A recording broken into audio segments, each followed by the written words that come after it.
ನಮಸ್ಕಾರ, ರಿವ್ಯೂ ಚಾನಲ್ಗೆ ಸ್ವಾಗತ. ನಾನು ಸೌಖ್ಯ ಗಾಂವ್ಕರ್. ಈ ಚಿತ್ರದುರ್ಗ ಬಸ್ ದುರಂತಕ್ಕೆ ಸಂಬಂಧಪಟ್ಟಂತೆ ಈಗ ಒಂದು ಸ್ಫೋಟಕವಾದ ಯಾಮ FSL ಈ ಅನುಮಾನವನ್ನು ವ್ಯಕ್ತಪಡಿಸ್ತಾ ಇದೆ. ಇದೇ ಅಂತಿಮ, ಇದೇ ಫೈನಲ್ಲು ಅನ್ನೋದೆಲ್ಲ ಇನ್ವೆಸ್ಟಿಗೇಷನ್ ರಿಪೋರ್ಟ್ ಅಂತಿಮವಾಗಿ ಹೊರಗಡೆ ಬಂದಾಗ ಗೊತ್ತಾಗುತ್ತೆ. ಬಟ್ ಸ್ಥಳಕ್ಕೆ ಸೋಕೋ ಟೀಮ್ ಹೋಗಿದೆ, FSL ಅವರು ಹೋಗಿದ್ದಾರೆ, ಪೊಲೀಸರು ಹೋಗಿದ್ದಾರೆ. ಈ ಸಂದರ್ಭದಲ್ಲಿ ಮೂಳೆಗಳು ಸಿಕ್ಕಿವೆ ಬಸ್ ಒಳಗಡೆ. ಆಲ್ರೆಡಿ ಅದು ಸುಟ್ಟು ಕರಕಲಾಗಿ ಮೂಳೆಗಳು ಅವಶೇಷ ಪತ್ತೆಯಾಗಿರೋದು, ಸುಮಾರು 7-8 ಬಾಡಿ ಏನೋ ಹೊರಗಡೆ ತೆಗೆದಿದ್ದಾರೆ. ಇದು ಹೊತ್ತಲ್ಲಿ, ಇನ್ವೆಸ್ಟಿಗೇಷನ್ ಹೊತ್ತಲ್ಲಿ ಒಂದು ಅಚ್ಚರಿಯ ವಿಚಾರ, ಬಸ್ ಒಳಗಡೆ ಏನಾದರೂ ಸ್ಫೋಟಕ ಇತ್ತ? ಆಶ್ಚರ್ಯ ಅನಿಸ್ಬೋದು. ಈಗೆಲ್ಲ ಬೆಳಗ್ಗೆಯಿಂದ ನಾವು ಚರ್ಚೆ ಮಾಡ್ತಿರೋದೇನು, ಡೀಸೆಲ್ ಟ್ಯಾಂಕ್ಗೆ ಬಂದು ಡಿಕ್ಕಿ ಹೊಡಿತು ಅನ್ನೋದಲ್ವಾ. ಅಂದರೆ ನಂಬರ್ 1, ಈ ಬಸ್ ಚಾಲಕ ಕೂಡ ಸ್ವಲ್ಪ ಸ್ಪೀಡಲ್ಲಿದ್ದ ಅನ್ನೋದು ಬಸ್ ಒಳಗಡೆ ಬಚಾವಾಗಿ ಬಂದವ್ರು ಹೇಳಿದ್ದು. ವಾಶ್ರೂಮ್ ಬ್ರೇಕ್ ಆದಮೇಲೆ ಸಿಕ್ಕಾಪಟ್ಟೆ ಸ್ಪೀಡು, ರ್ಯಾಶ್ ಡ್ರೈವಿಂಗ್ ಆಗ್ತಿತ್ತು, ನಮ್ಮ ಗಮನಕ್ಕೆ ಬಂದಿತ್ತು ಅನ್ನೋದನ್ನು ದಿಲೀಪ್ ಅನ್ನೋರು ಕೆಲವರೆಲ್ಲ ಹೇಳಿದ್ದಾರೆ. ಬಚಾವಾಗಿ ಬಂದವರು ರ್ಯಾಶ್ ಡ್ರೈವಿಂಗಲ್ಲಿದ್ದ. ಮತ್ತು ಅದನ್ನು ಸ್ವತಃ ಅಲ್ಲೊಬ್ಬರು ಸ್ಕೂಲ್ ಬಸ್ ಡ್ರೈವರ್ ಬಚಾವಾಗಿದ್ದಾರಲ್ಲ, ಸರಣಿ ಆಕ್ಸಿಡೆಂಟ್ ರೀತಿಯಾಗಿದೆ, ಅವರು ಹೇಳಿದ್ದಾರೆ ತಮ್ಮನ್ನು ಓವರ್ಟೇಕ್ ಮಾಡಿ ಬಸ್ಸು ಸ್ಪೀಡಾಗಿ ಮುಂದಕ್ಕೆ ಹೋಗಿತ್ತು ಅಂತ. ಅದು ಒಂದು ರೀಸನ್ ಅಲ್ವಾ.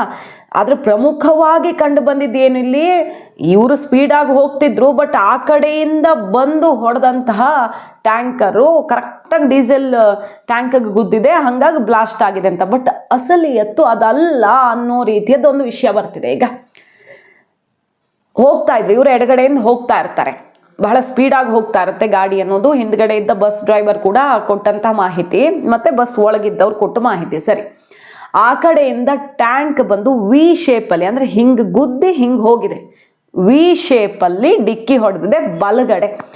ಬಸ್ನ ಬಲಗಡೆ ವಿ ಶೇಪಲ್ಲಿ ಆಕ್ಸಿಡೆಂಟ್ ಆಗಿದೆ. ಮತ್ತು ಅದನ್ನು ಸ್ಪಾಟ್ ನೋಡಿದಾಗಲೂ ಕೂಡ ಅದೇ ಥರ ಬಲಗಡೆನೇ ಬಿದ್ದಿರೋದು ಗೊತ್ತಾಗಿದೆ.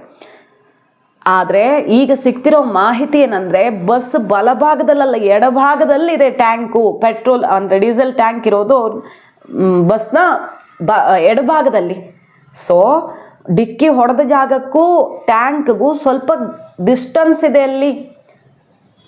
ಅಷ್ಟು ಈಸಿಯಾಗಿ ಆ ಕಡೆ ಹೊಡೆದ್ರು ಈ ಕಡೆ ಡೀಸೆಲ್ ಟ್ಯಾಂಕು ಬ್ಲಾಸ್ಟ್ ಆಗೋ ರೀತಿಯಲ್ಲಿ ಇರಲ್ಲ ಫೀಚರ್ಸು, ಸೇಫ್ಟಿ ಮೆಷರ್ಸ್ ಎಲ್ಲ ಇರುತ್ತೆ. ಹಾಗಾಗಿ ಡಿಕ್ಕಿ ಹೊಡೆದಾಗ ಬಸ್ನ ಒಳಗಡೆ ಏನಾದರೂ ಸ್ಫೋಟಕ ವಸ್ತುಗಳಿದ್ವಾ? ಸ್ಫೋಟಕ ಅಂದರೆ ಯಾರೋ ಬಾಂಬೆ ಇಟ್ಟಿದ್ರು ಅಂತಲ್ಲ, ಏನಾದರೂ ಸಾಗಿಸ್ತಿರ್ಬೋದು, ಸಾಮಾನು ಗುಡ್ಸ್ ಸಾಗಣೆ ಆಗ್ತಿರತ್ತಲ್ವ, ಏನೋ ಬೆಂಕಿ ಹೊತ್ಕೊಳ್ಳುವಂತಹ ವಸ್ತುಗಳಿರಬಹುದು, ಅಥವಾ ಯಾವುದಾದ್ರೂ ಆಗಿರಬಹುದು. ಸ್ಫೋಟಕ ಅಂದರೆ ಯಾವುದೇ ಸ್ವರೂಪದ್ದಾಗಿರಬಹುದು. ಅಂಥದ್ದೊಂದು ಅನುಮಾನವನ್ನು FSL ವ್ಯಕ್ತಪಡಿಸ್ತಿದೆ. ಟ್ಯಾಂಕ್ ಮತ್ತು ಡಿಕ್ಕಿ ಹೊಡೆದ ಜಾಗಕ್ಕೆ ವ್ಯತ್ಯಾಸ ಇದೆ, ಅಲ್ಲಿ ಡಿಸ್ಟೆನ್ಸ್ ಇದೆ ಅನ್ನೋದೊಂದು ಅನುಮಾನ ಈಗ ಸೋಕೋ FSL ಇನ್ವೆಸ್ಟಿಗೇಷನ್ನಲ್ಲಿ ಹೊಮ್ಮಿರೋದು. ಇನ್ವೆಸ್ಟಿಗೇಷನ್ಸ್ ಆಗ್ತಾ ಇದೆ. ಮುಖ್ಯಮಂತ್ರಿಗಳು ಕೂಡಲೇ ಇನ್ವೆಸ್ಟಿಗೇಷನ್ ರಿಪೋರ್ಟ್ ಬರಬೇಕು ಆದಷ್ಟು ಬೇಗ, ಇದರೆಲ್ಲ ಡೀಟೇಲ್ಸ್ ಅಂತ ಕೇಳಿದ್ದಾರೆ. ಮತ್ತೊಂದು ವೆರಿ ಇಂಪಾರ್ಟೆಂಟ್ ರೀಸನ್, ಈ ರಸ್ತೆಯ ಬಗ್ಗೆ ಈಗಾಗಲೇ ತುಂಬ ಕಂಪ್ಲೇಂಟ್ಸ್ ಇರೋದು. ಈ ರಸ್ತೆ ವೈಜ್ಞಾನಿಕವಾಗಿ ಇದೆಯಾ ಇಲ್ವಾ, ದಯವಿಟ್ಟು ಈ ರಸ್ತೆಯನ್ನೇ ಅವಾಯ್ಡ್ ಮಾಡಿ ಅನ್ನುವಂಥ ಅಭಿಪ್ರಾಯ ಈ ಆಕ್ಸಿಡೆಂಟ್ ಬಳಿಕ ಅಂತೂ ಇನ್ನೂ ಜೋರಾಗಿ ಕೇಳಿ ಬರ್ತದೆ. ಎಲ್ಲಿ ಹೋಗ್ತಾರೆ ಅವಾಯ್ಡ್ ಮಾಡಿ ಅಂದರೆ? ಆ ಭಾಗದಲ್ಲಿ ಹೋಗೋರು ಹೋಗಲೇಬೇಕಲ್ವ. ದಾವಣಗೆರೆ, ಚಿತ್ರದುರ್ಗ, ಈ ತುಮಕೂರು ರೋಡಿಂದ ಮುಂದಕ್ಕೆ ಸ್ವಲ್ಪ ಪ್ರಾಬ್ಲಮ್ ಇದೆ, ಅಲ್ಲಿ ತುಂಬ ಆಕ್ಸಿಡೆಂಟ್ಸ್ ಆಗ್ತವೆ ಅನ್ನೋದು ಕೂಡ ಕೇಳಿ ಬರ್ತಿದೆ. ಈಗ ಸುಮಾರು ಜನ ಅದನ್ನೇ ಎತ್ತುತ್ತಿದ್ದಾರೆ. ಗೋವಿಂದ ಕಾರಜೋಳ ಅವ್ರ ರಿಯಾಕ್ಷನ್ ಬಂತು, ಈ ಬಗ್ಗೆನೇ ಗಮನ ಹರಿಸ್ಬೇಕು, ಈ ದಾರಿ ಕೂಡ ತುಂಬ ರಿಸ್ಕಿ ಇದೆ ಅನ್ನುವಂಥ ಒಪಿನಿಯನ್ ಬರ್ತಿದೆ.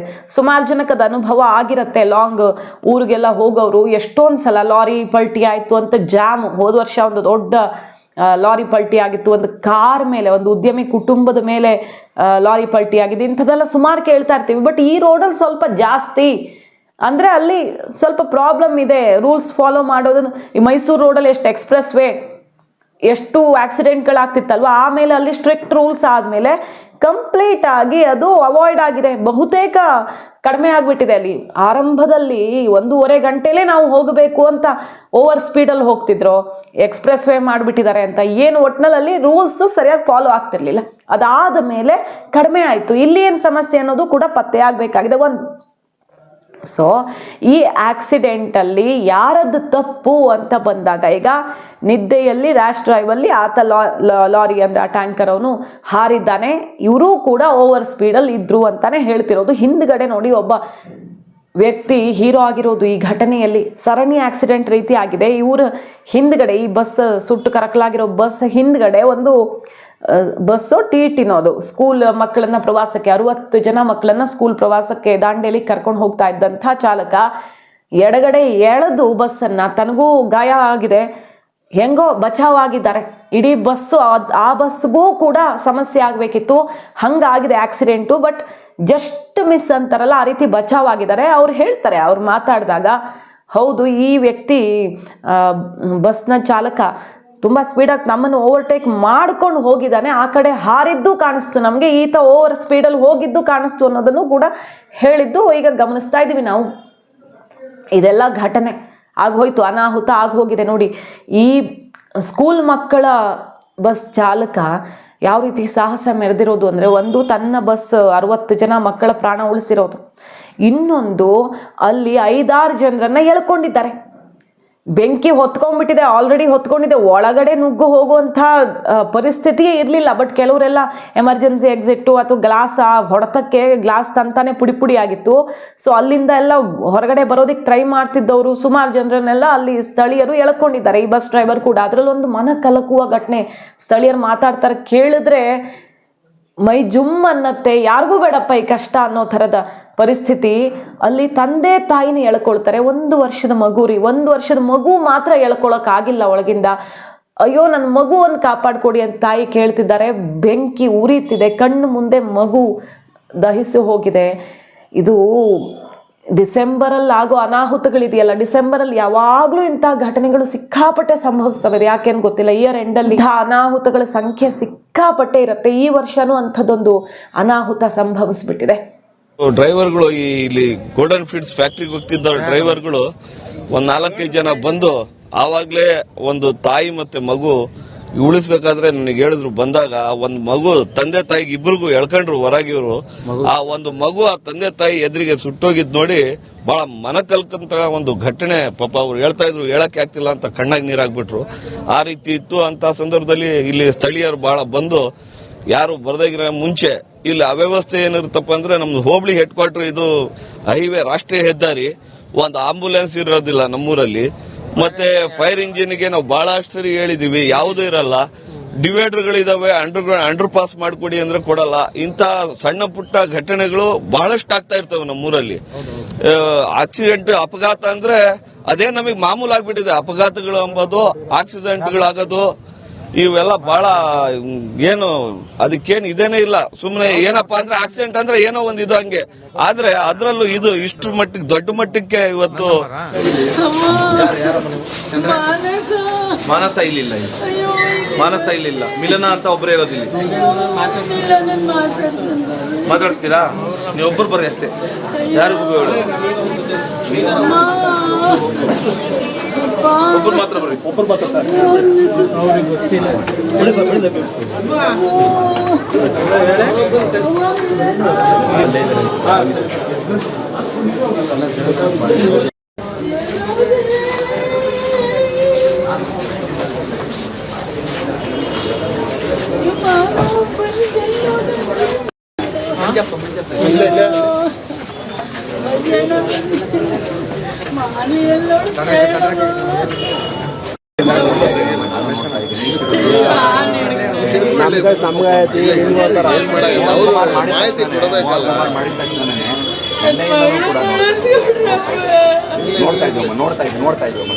ನಾವು ನೋಡ್ತಾ ಇದ್ದೀವಿ.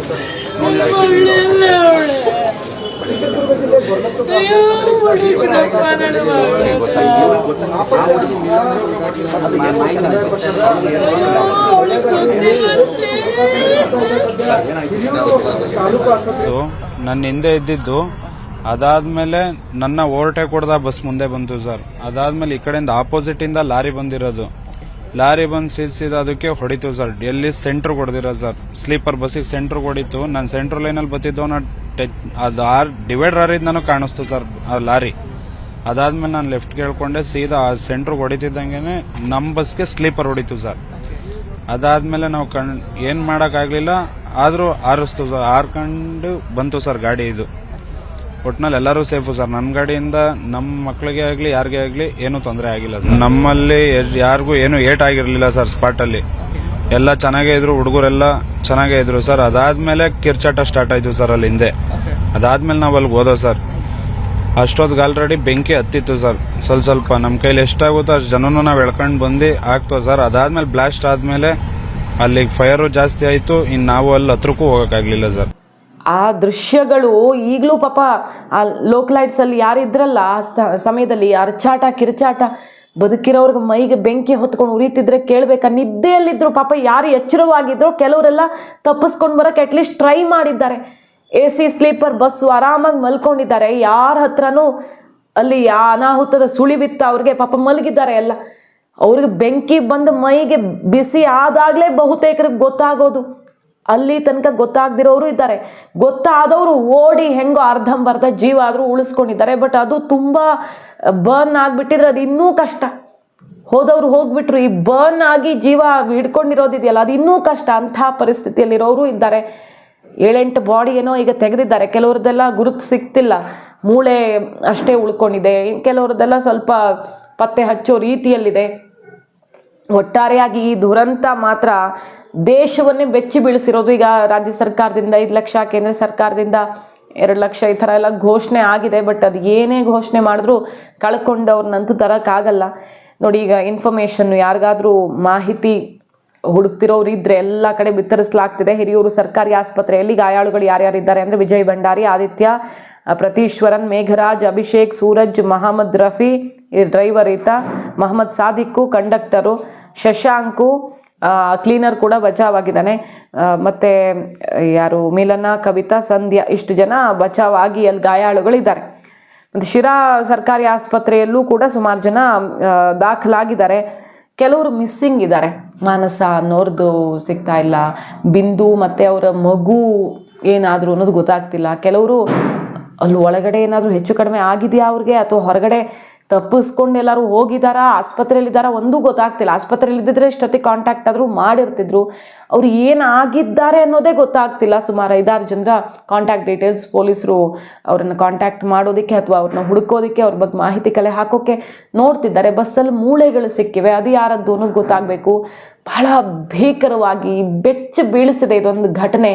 ಈ ವರ್ಷ ಇಷ್ಟು ಕೆಟ್ಟದಾಗಿ ಮುಗಿದು ಹೋಗ್ತಿದೆಯಲ್ಲ ಅನ್ನೋದೇ ಒಂದು ಬಹಳ ಬೇಸರದ ವಿಚಾರ. ಈ ಇನ್ಸಿಡೆಂಟ್ ಬಳಿಕ ಈಗ ಇದು ಅನಾಹುತ, ಆಕ್ಸಿಡೆಂಟು, ಅಪಘಾತ, ನಿದ್ದೆ ಮಂಪರು ಈ ಥರದ ರೀಸನ್ಸ್ ಕೊಟ್ಟು ಬಿಟ್ಟುಬಿಡ್ಬಹುದು. ಬಟ್ ಆ ರೋಡ್ ಸೇಫ್ಟಿ, ಅಲ್ಲಿ ತುಂಬ ಆಕ್ಸಿಡೆಂಟ್ಸ್ ಆಗ್ತವೆ. ಸರ್ಕಾರ ಆ ರೋಡ್ನ ಭದ್ರತೆಗೆ ಒಂದಿಷ್ಟು ಕ್ರಮಗಳನ್ನು ಕೈಗೊಳ್ಳಬೇಕಾಗಿರೋದು ಕೂಡ ಅನಿವಾರ್ಯ ಇದೆ. ಕಾದ್ ನೋಡೋಣ. ಮಾಹಿತಿ ಇಷ್ಟ ಆಗಿದ್ರೆ ಮಿಸ್ ಮಾಡದೆ ನಮ್ಮ ಚಾನಲ್ನ ಸಬ್ಸ್ಕ್ರೈಬ್ ಮಾಡಿ. ಹಾಗೆ ಈ ಬಗ್ಗೆ ನಿಮ್ಮ ಅಭಿಪ್ರಾಯವನ್ನು ಕಮೆಂಟ್ ಮಾಡಿ ತಿಳಿಸಿ. Thank you.